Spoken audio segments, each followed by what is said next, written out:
Hi guys! Welcome to my vlog! So, aneta karon guys, magluto ta og mini empanada.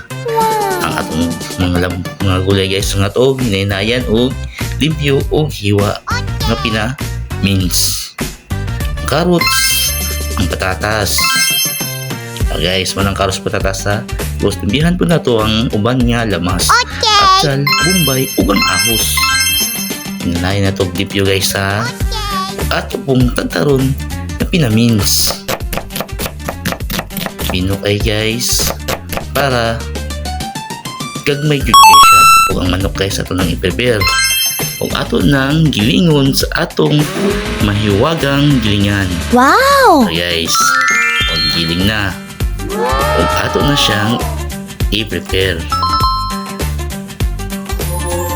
Pag hinahinit ta og painit sa atong kalaha para sa atong palaman. Ang lamas guys, sininayo na to og gisa pati ang manok. Yeah! Guys, pag umatog ay okay, butang na to ang atong patatas ug ang atong carrots. At tong butangan po og TBP guys ha, para naa siya'y food enhancer, meat enhancer. Ug timplahan na to guys ang atong pinaka-simple lang nga tirada. Asin, bitsin, minta, magic, tuyo, o Worcestershire. Kung ato nang i-mix guys ha. Okay! Atong takluban, aron dali lang siya maluto. O tapos ato nang haunon guys. Tapos mag-prepare na ta sa atong dough. Sa pamataka nga dough. Kung ato nang utangan o yes, baking powder, margarine, asukal, mantika, ug tubig. Ug ato nang halo-haloon. Hangtod sa mahimo na siya do guys para sa pagmasa. Guys, paano niyo tama-tama lang kabasa guys ha, kay para dili siya malata. Dili siya lisod inigbuhat sa pagporma sa empanada.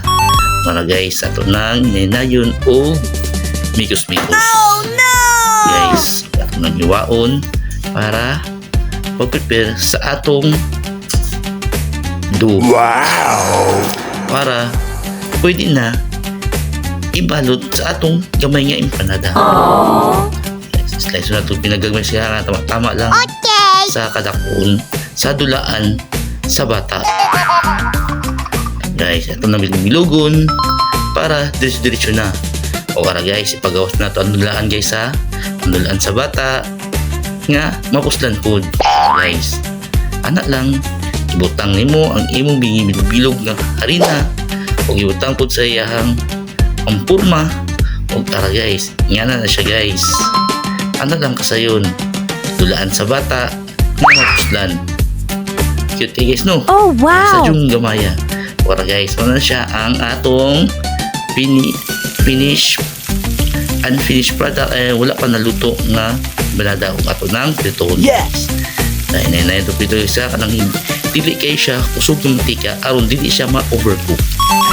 O tika brown guys, ato na siyang haunon. Para guys, ay gamay kay cute kay itong banda guys. Para guys, gihaon na guys.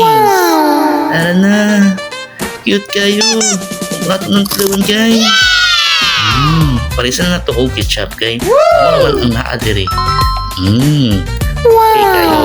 Dami kayo. Bye-bye. Thanks for watching.